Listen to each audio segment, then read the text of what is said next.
Comment savoir, comment créer les meilleures pubs de sa niche en partant de zéro? Comment savoir que ces publicités vont cartonner avant même de les lancer?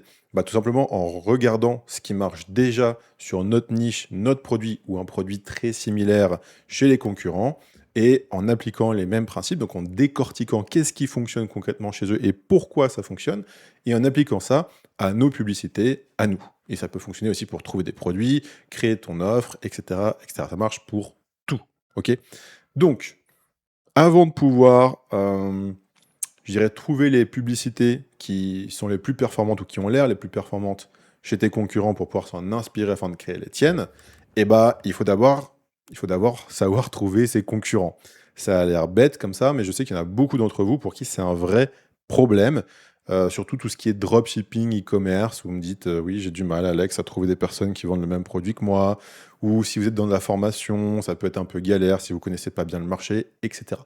Donc d'abord, on va voir ensemble comment trouver, des concurrents dans ta niche qui vendent le même produit que toi ou quelque chose de très similaire. Donc si tu vends un produit sur le sommeil, comment trouver d'autres personnes qui vendent un produit sur le sommeil, au même avatar, avec les mêmes problèmes, les mêmes douleurs, et comment est-ce qu'ils le vendent, avec quelle langue marketing, et quels sont les concepts créatifs, les publicités qui cartonnent le plus pour eux, et cetera, et cetera.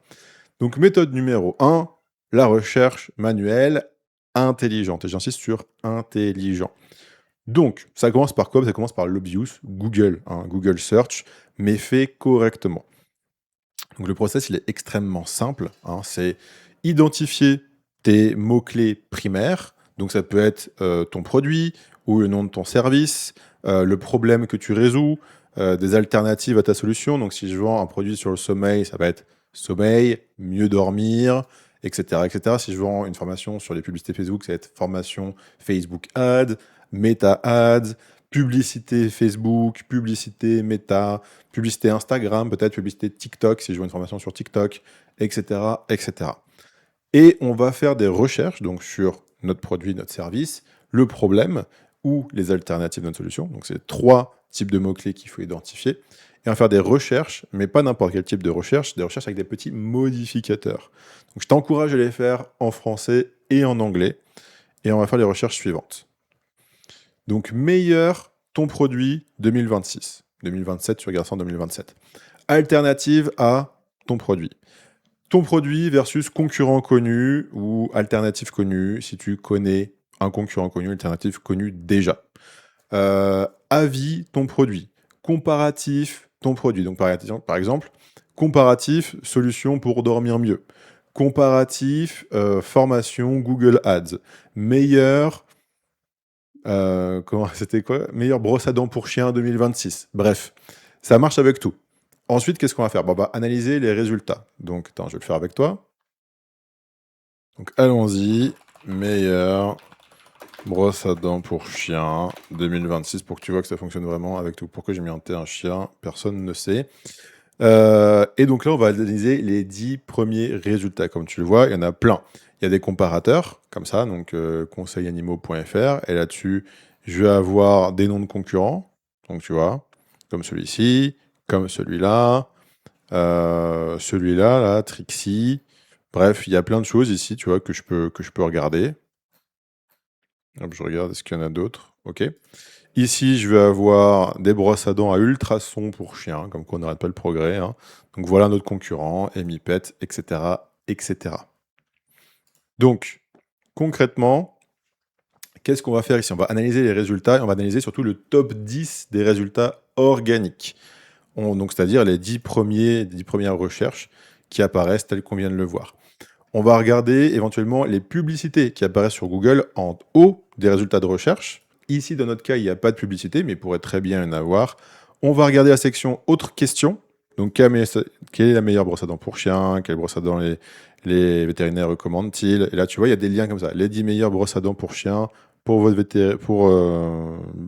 chien et autres outils dentaires en 2026. Que recommandent les machins? Et si on a des liens? Et là, on a des liens, et là, on a des liens. Et sur tous ces liens, il peut y avoir des concurrents. OK? Donc ça, super important. Et enfin, tout en bas de page, les recherches associées qui sont là. Ici, pardon. Donc, brosse à dents pour chien, doigt. Dentifrice, brosse à dents pour chien. Donc, pour ça, je peux cliquer ici. Et ici, pareil. brosse à dents doigtier, je savais même pas que c'était. Bref, on en découvre tous les jours. Doigtier pour chien, inspirant. Et donc du coup, ici, pareil, tu as d'autres recherches qui sont similaires à la tienne que tu peux explorer pour trouver des concurrents. Ok. Donc, ensuite, qu'est-ce qu'il y a d'autre? Alors ça va plus être pour ceux qui font du e-commerce. Donc là, pour trouver des formations, des accompagnements, des coachings, du service, même des business locaux, tout ça, là, ça fonctionne. Maintenant, pour le e-commerce spécifiquement, il y a d'autres choses. Il y a le Google Shopping et le Google Merchant Center. Donc c'est très simple, hein. Tu vas sur Google, tu vas sur shopping.google.com et ici, tu vas chercher ton produit. Donc, par exemple, brosse à dents pour chien. Et ici, je vais encore voir plein de concurrents. Ok. Et on va analyser les résultats. On va voir quelles sont les marques qui apparaissent. On peut regarder les prix. On peut voir les images qu'ils utilisent, les angles marketing qu'ils utilisent. Donc là, on voit beaucoup une image du chien avec le produit en gros plan et une espèce de démonstration. On comprend comment ça fonctionne. Là, pareil, c'est l'image du produit en gros plan, image du produit en gros plan, souvent sur un doigt ou en action, en espèce de démo, entre guillemets, hein, puisque c'est une image, donc c'est surtout de la démo de produit, et sinon juste produit simple en gros plan. Bon, voilà. Et on peut évidemment cliquer sur les produits pour voir les sites. Donc là, par exemple, hop, Petcamp. Alors là, ça va être en portugais parce que j'habite au Brésil. J'essaie de voir si... il n'y a rien en français ici, mais vous qui êtes en France, bon, vous pourrez le voir, tout simplement. Et donc, vous pouvez cliquer dessus et arriver là sur le site et regarder c'est qui fait quoi. Donc là, c'est sur Amazon, mais il y a des sites, tu vois, comme Petcamp. Hop. Et ici, voilà, on pourrait prendre ce nom de concurrent et ensuite aller chercher ces publicités comme on va le faire juste après. Troisième solution, dans la recherche manuelle, tout ce qui est Amazon, eBay, Etsy, bref, toutes les marketplaces où on peut trouver des produits du style un peu dropshipping ou e-commerce. Donc là, c'est très simple, tu vas sur Amazon, tu cherches le nom de ton produit comme on vient de le voir là. On va le faire en direct, comme ça tu pourras avoir une démo. Donc là, pareil, ça risque d'être... Je vais prendre Amazon FR, ce sera bien. Et là, on peut chercher brosse à dents pour chien. Je sais pas pourquoi j'ai pris cet exemple. Brosse à dents pour chien. J'ai voulu prendre un truc un peu exotique pour vous montrer que ça marche vraiment avec tout.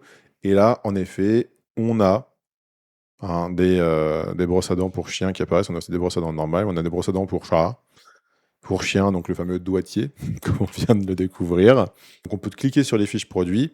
Et ici, on peut regarder qu'est-ce que les gens ont souvent acheté après avoir vu ce produit. Donc ici, il y a d'autres concurrents.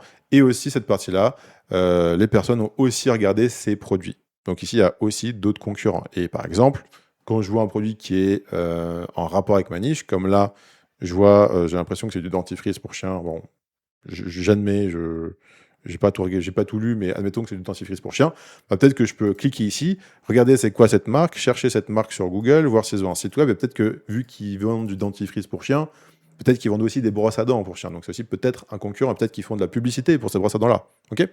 Donc voilà, 3 premières façons de chercher manuellement tes concurrents. Donc maintenant, qu'est-ce qu'on a? On a aussi ce qu'on appelle Facebook Ads Library. Et ça, c'est super important.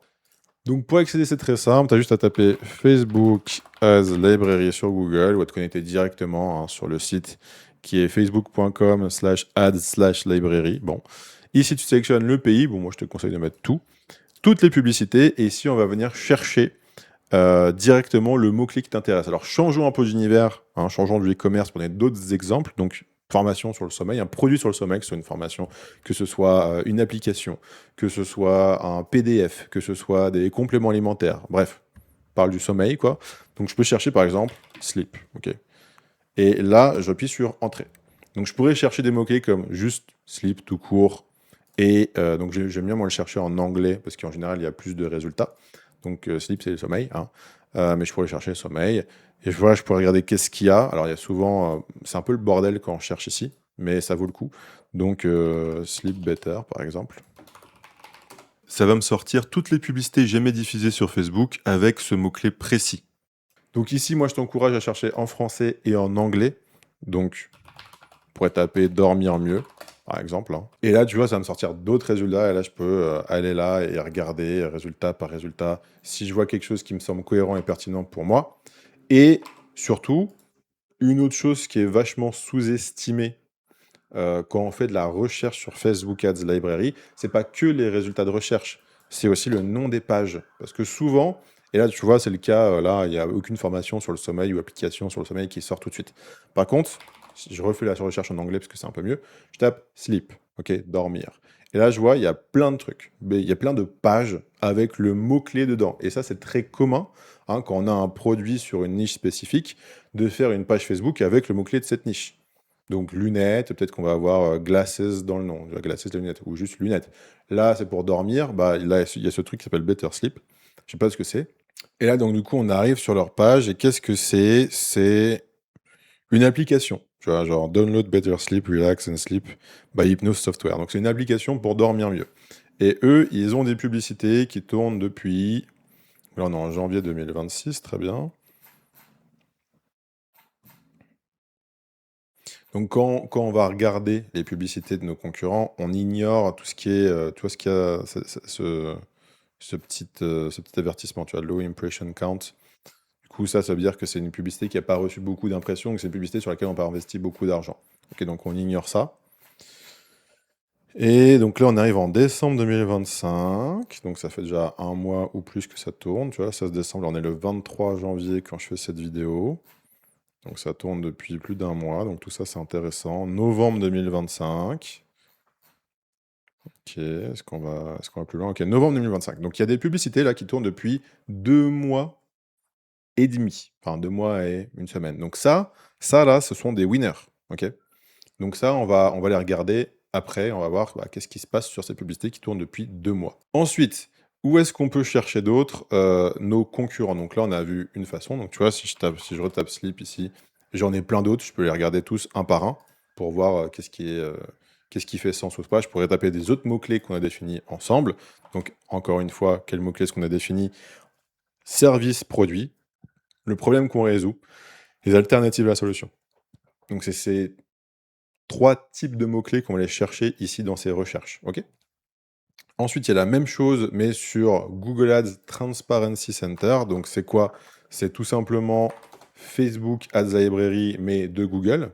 Ok. Et voilà, donc ça, c'est le centre de transparence publicitaire de Google. Ici, comment on fait? Alors, c'est un peu différent. Il y a moins de... Je dirais qu'il y a moins de potentiel de recherche que sur Facebook et il y a moins de détails, mais ça peut être une bonne option. Parce que ici, on peut juste trouver les publicités en ayant déjà le nom de l'annonceur. Tu vois, c'est rechercher les annonces que vous avez vues en saisissant le nom de l'annonceur. Donc là, si je tape Sleep, bah, je vais avoir plusieurs entreprises, tu vois, qui ont ce mot-clé, Sleepy, etc. On va voir qu'est-ce qu'ils font d'ailleurs. Je peux cliquer dessus et là, je peux voir tu vois, des histoires pour dormir pour adultes. Why not? Regardons, ils vendent du sommeil aussi après tout. Et donc là, j'ai accès à toutes leurs annonces. Et donc du coup, je sais que bah, Sleepy, c'est un concurrent qui apparaissait pas du tout sur Facebook Ads Library. Donc sleepy.fr. Je vais me rendre sur leur site web, on va voir. Hein. Quel est leur logo? C'est un espèce de machin comme ça. Vous pouvez regarder directement s'ils ont une page Facebook qui est rattachée ici en bas. Oui, ils ont une page Facebook rattachée ici en bas. Et on peut voir que, hop, c'est donc Sleepy. Là, si on va sur About, Page Transparency, donc transparence de page, et je vois qu'ils n'ont pas de publicité qui tourne là tout de suite maintenant en ads, donc il n'y a aucune publicité active. Mais peut-être que dans les inactives, donc ici, si je retire le filtre 1 et je mets publicité active, inactive, je vois qu'en effet, ils ont déjà fait de la publicité. Ils ont déjà fait de la pub, pas pendant très longtemps, mais ils ont déjà fait la pub. En janvier 2025, en avril 2025. Alors attends, hop. Donc, ils ont fait de la publicité en avril 2025 pour la dernière fois et la première fois en janvier 2025. Donc, je pourrais regarder ici, est-ce qu'il y a des ads qui ont tourné pendant longtemps? Si oui, combien de temps? Est-ce que c'est intéressant de m'en inspirer ou pas? Là, vu qu'il n'y a pas de publicité qui tourne en ce moment, bof. Mais par contre, ils ont des publicités qui tournent peut-être sur Google. Hop, on était où? On était là. Oui, ils ont beaucoup de publicités qui tournent sur Google. Ils ont 42 annonces. Donc là, éventuellement, peut-être que si je veux faire de la publicité Google, eh ben, je peux m'inspirer de leur publicité à eux qu'ils font en ce moment sur Google. OK? Et sinon, bah, j'ai déjà trouvé un concurrent de plus. Donc voilà. Et ensuite, il y a dernière chose, c'est le TikTok Top Ads. Et ici, on va avoir, donc pareil, c'est comme Facebook Ads Library, mais pour TikTok, on peut filtrer par pays. Alors c'est dommage, on ne peut pas tout mettre. Donc là, il faudrait mettre France. Par industrie, Apple Accessories, Baby, Kids, machin, Beauty. Mais il y a Business Service, il y a e-commerce, il y a éducation. Donc il y a Financial Services. Donc il y a quand même des choses qui sont hors e-commerce, tu vois, News, Entertainment. Mais c'est quand même beaucoup d'e-commerce, tu vois, véhicules, travel, etc., etc. Mais il y a d'autres choses. Donc, on pourrait mettre par exemple application. Et ici, on peut choisir les objectifs, donc trafic, installation d'application, conversion, etc., etc. Et ici, surtout, je peux mettre mon mot-clé. Et si je veux, je peux juste mettre aucun filtre. Ok, donc là, je peux mettre juste slip. Et il va me sortir toutes les publicités avec le mot slip. Donc du coup, hop, tu vois, on peut en voir plus, il n'y a pas que ça, hein, évidemment. Mais ah oui, il faut que je me login. Bon, écoutez, je le ferai après, quand on reparlera de TikTok. Donc, voilà, ici, on peut regarder les 30 derniers jours, les 180 derniers jours, les 7 derniers jours, etc., etc. On peut filtrer par langue, on peut filtrer par ce qu'on veut. Donc, voici tous les endroits où tu peux sourcer manuellement tes concurrents pour trouver qui ils sont et pouvoir ensuite trouver leur publicité. Parce que souvent, c'est plus difficile de trouver les concurrents que de trouver leur pub. Ensuite, deuxième méthode, on a vu la recherche manuelle. La deuxième méthode, c'est quoi? C'est tout simplement les réseaux sociaux et l'algorithme. Qu'est-ce que ça veut dire? Bah, il y a méthode numéro 1, la méthode du flemmard, qui prend un peu plus de temps, mais qui est ultra, ultra, ultra, ultra efficace. C'est laisser l'algo faire le taf pour toi. Ça veut dire quoi? Bah, c'est très, très simple. Tu vas te créer un nouveau compte Instagram et Facebook, ok? Juste pour faire de la recherche de marché. Ok, c'est pas ton compte perso à toi. Tu vas aller suivre 10-15 concurrents que tu connais déjà grâce à tes recherches manuelles. Tu vas interagir comme si tu étais ton avatar sur la plateforme Instagram, sur la plateforme Facebook, et aller dans des groupes Facebook qui parlent de problèmes de sommeil, faire des recherches sur dormir mieux sur Instagram, aller liker des reels qui donnent des conseils sur dormir mieux. Bref, aller interagir et engager sur les plateformes comme si tu étais ton avatar. Tu vas liker sur des posts, tu vas commenter sur des posts qui sont dans ta niche, de tes concurrents, etc., etc. Tu vas regarder les vidéos suggérées pour vous dans ton feed. Pourquoi? Parce que bah, tu vas entraîner l'algorithme à te montrer du contenu similaire, des comptes similaires, et même te mettre des publicités pour ce genre de produit pour lequel tu as manifesté de l'intérêt. Donc du coup, bah, l'algorithme, il est très très bon pour identifier les comptes similaires basés sur les overlaps d'audience. Et donc, du coup, en une petite semaine, bah, l'algorithme va te montrer que des suggestions pertinentes de produits sur le sommeil ou de brosses à dents pour chiens. Ok. Donc, du coup, tu vas entraîner l'algorithme à te montrer tes concurrents et tu vas même voir du contenu organique de gens qui font pas de publicité et qui te seraient sûrement passés peut-être sous le radar si tu n'avais pas fait ça. Tu peux voir des publicités d'annonceurs qui sont dans d'autres pays, si jamais tu as configuré Instagram en anglais, par exemple, ou qui comprend que tu parles anglais. Tu verras des annonceurs d'autres pays. Bref, tu vas entraîner l'algorithme à te montrer ça. Tu peux faire aussi ça sur TikTok, donc le process c'est le même, tu crées un compte TikTok, tu recherches des hashtags en relation à ta niche, ton produit, tu regardes des vidéos de marques ou de créateurs de contenu dans ta niche sur ton produit, ou en rapport avec ça, tu likes, tu sauvegardes les vidéos, tu commentes, etc. Et dans la For You page, eh ben, tu vas voir qu'elle va se remplir de contenus similaires de gens qui font du contenu ou des produits dans ta niche. Et donc, du coup, tu vas pouvoir identifier facilement les nouvelles marques qui y apparaissent. Bref, tes concurrents. Et enfin, pareil, mais sur YouTube avec les vidéos recommandées. Donc, tout ce que tu as à faire, c'est rechercher des vidéos de concurrents déjà connus sur YouTube et regarder dans les vidéos recommandées sur la droite. Troisième méthode de recherche manuelle des concurrents, les forums, les threads Reddit et les communautés. Ok, donc sur Reddit, vous connaissez tous Reddit, c'est très simple. Bah, tu vas identifier des subreddits dans ta niche. Donc par exemple, si je tape Reddit Sleep Better, eh ben, je trouve le Reddit donc r/sleep. Ok, donc c'est un subreddit a priori qui parle de sommeil, de dormir. Tu vois, on peut trouver plusieurs subreddits dans ta niche et on va rechercher des threads du genre meilleur ton produit, recommandation, meilleur produit pour dormir, meilleure application pour dormir, meilleure brosse à dents pour chien, quelle brosse à dents pour chien vous utilisez, euh, ton produit, alternative, ton produit. Bref, un peu des recherches assez similaires à celles qu'on faisait de toute façon sur Google, mais sur un subreddit précis. Donc ici, si je suis dans le subreddit Sleep, eh ben, je peux faire une recherche dans ce subreddit. Donc par exemple, Best Sleeping App. Mettons que je vende une application sur le sommeil, hein, puisque c'est ça qu'on a trouvé. How do sleep app work? Alors, attends, peut-être qu'on peut mettre juste le mot-clé sleep. Best sleep app. Donc là, voilà. Est-ce qu'il y a des gens qui utilisent vraiment les applications pour dormir? Et là, il y a carrément les noms des concurrents ici. Calm, Headspace, alors What Noise. White Noise, c'est plus un bruit que les gens écoutent pour dormir plutôt qu'une application, mais ça pourrait être. Quelle application enregistre mon sommeil et me dit quand j'ai ronflé et l'enregistre? White Noise App Recommendation. Bref, tu as tout ça. Tu peux ouvrir les threads un par un. Et puis, il y aura des gens qui ont dit, tu as 25 commentaires. Donc, et là, tu vas trouver, donc, tu as Soundscape, etc., etc. Tu vas trouver tes concurrents là-dedans. Et la petite astuce, pour avoir des posts qui sont vraiment avec plein de commentaires, je t'invite à trier par top et ici all time. Ok. Et ici, tu vas avoir les posts avec le plus de votes, donc qui sont en général votés les plus utiles. Et bah, je t'encourage à faire ce tri par relevance, donc par pertinence, et par top.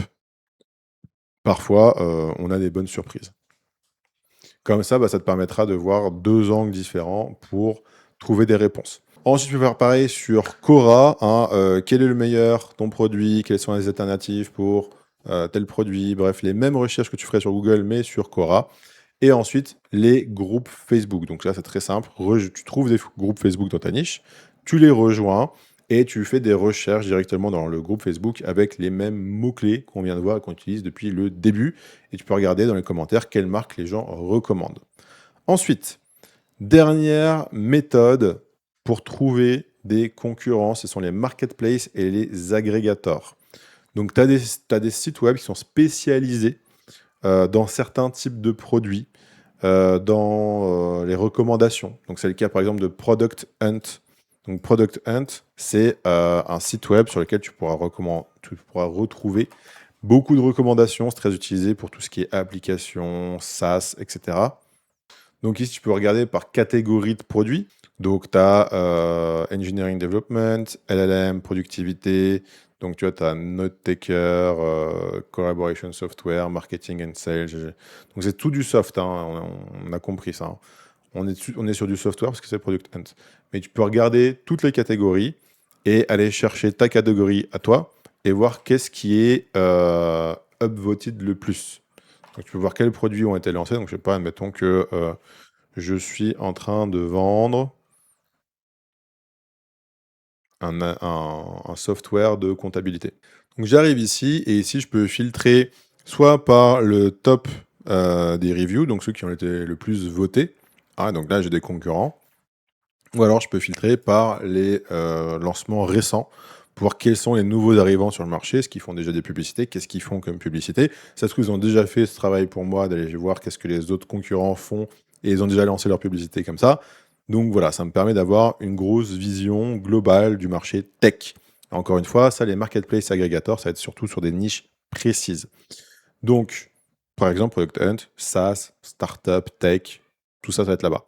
Ensuite, tu as tout ce qui est G2, Capterra, Trustpilot aussi, très sous-estimé. Donc là, je vais sur Trustpilot. Et je tape, par exemple,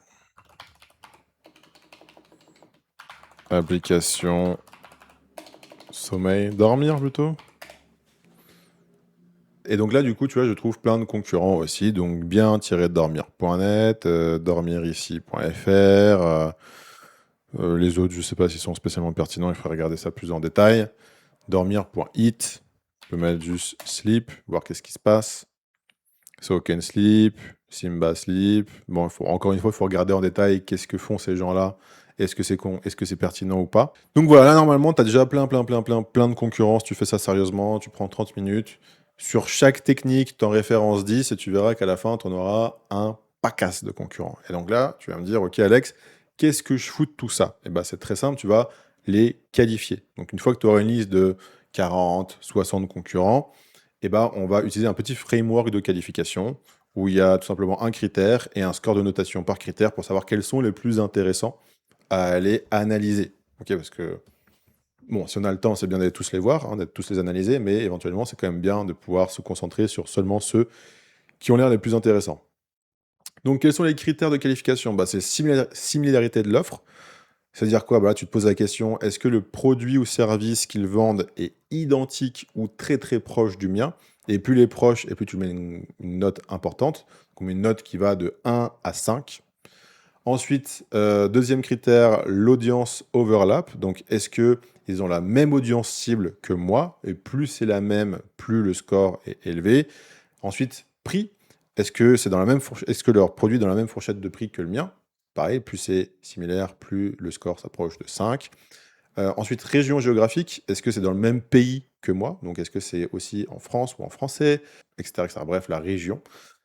La taille. Donc, est-ce que ce concurrent a une taille comparable à moi? Donc, par exemple, si tu vends des chaussures, bah, Nike, c'est pas du tout comparable à toi, alors que messuperchaussures.net, a priori, c'est un petit dropshipper, donc c'est de taille comparable. La stratégie ads, critère suivant, donc est-ce qu'ils investissent dans des publicités, oui ou non? Et plus ils investissent, évidemment, plus le score est élevé. S'ils ont deux trois pubs qui tournent, bon, bah, tu mets 2. S'ils ont pas de pubs qui tournent, tu mets 1, voire même 0. Là, pour le coup, c'est le seul endroit où peut-être on met 0. S'ils ont une vingtaine d'ads, bon, bah, tu peux mettre 3. S'ils ont 50 ads, 4. Et s'ils ont plus de 100 ads, bon, voilà, tu mets 5. OK? Présence sur les réseaux sociaux, donc est-ce qu'ils sont actifs sur les mêmes plateformes que toi? Donc, je sais pas, peut-être que tu as trouvé un concurrent qui est juste en Google Search, alors que toi, tu veux faire du Meta et de l'Instagram Ads. Donc, dans ce cas-là, pas vraiment. Et là, tu fais un petit scoring sur 5, donc de chacun de ces critères, en répondant à la question que je t'ai donnée pour chacun de ces critères. Et à la fin, ça va donner un score total pour chacun de ces concurrents. Et donc, du coup, comment est-ce qu'on l'interprète? Et bah, s'il y a un score de 30 points ou plus, bah, c'est un concurrent direct, c'est la priorité numéro 1 d'aller analyser ce qu'il fait et de s'en inspirer. S'il est entre 25 et 29 points, c'est un concurrent important, priorité 2. Si entre 20 et 24 points, c'est un concurrent indirect à surveiller. Et en dessous de 20 points, bon, on s'en fout un peu, quoi. Donc, du coup, tu peux te faire ton petit Google Sheet avec le nom de chaque concurrent, leur site web, donc l'adresse URL, le type de concurrent, est-ce que c'est indirect ou direct, l'estimation du trafic, donc ça, tu peux utiliser SimilarWeb pour le connaître, avoir une estimation, les plateformes sur lesquelles il est présent, les réseaux sociaux sur lesquels il est présent, et quelques notes, donc est-ce que c'est le leader du marché, est-ce que c'est sur une niche spécifique, etc., etc.